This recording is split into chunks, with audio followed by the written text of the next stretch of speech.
So in the panel, Jeremy qualified the whole brothers working together thing as ish. Yes.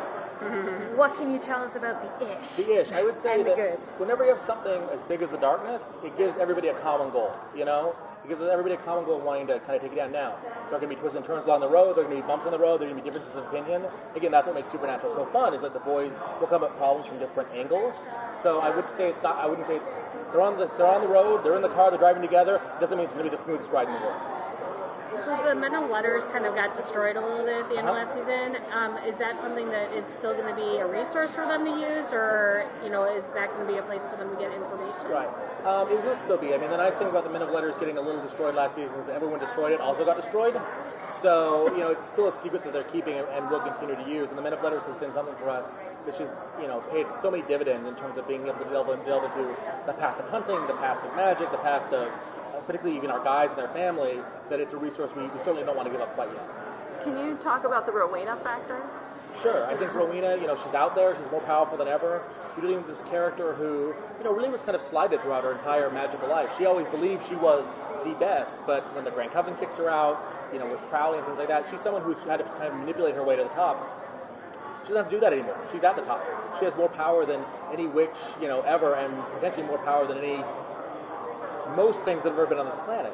So she will be a major factor for us in the season, and particularly as we move toward our mid-season and kind of get into the darkness, what it means, and how we're going to deal with it. Most of the creatures that we've ever seen on the show has been adversarial, by nature of the hunting, yes. Of course, but now that this is a bigger fish to fry, are we going to see more neutral or positive type polarized characters? I mean, the nice thing about something as big as the darkness is that it creates a really big ripple effect. And so you're going to see how it impacts both our guys and the world of hunting. You're also going to see how it impacts heaven and hell and monsters and demons and witches and everything else. And everyone's going to come together. Now, some people are going to see it as an advantage. Some people are going to want to fight it. We're going to make allies where maybe we haven't made allies in the past. But that's the nice thing about having a big galvanizing event like that.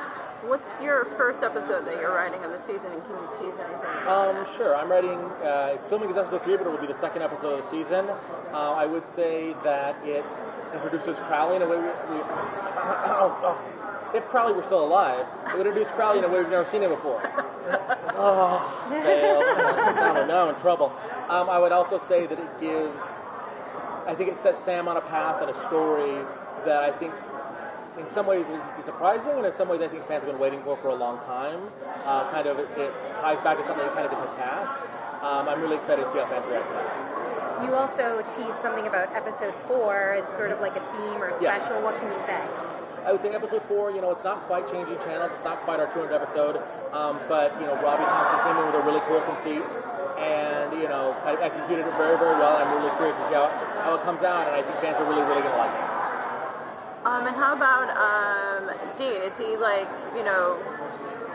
with everything that happened at the end of last season, what is his mindset at the beginning of the year? Sure. I think his mindset at the beginning of the year, you've got someone that's kind of just lived through all of this. In some ways, there was a brief fleeting moment of relief, and now he's realizing, oh no, things have actually gotten even worse than I imagined.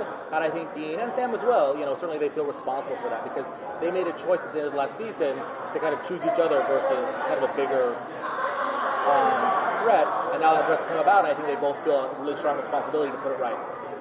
Great, thank you.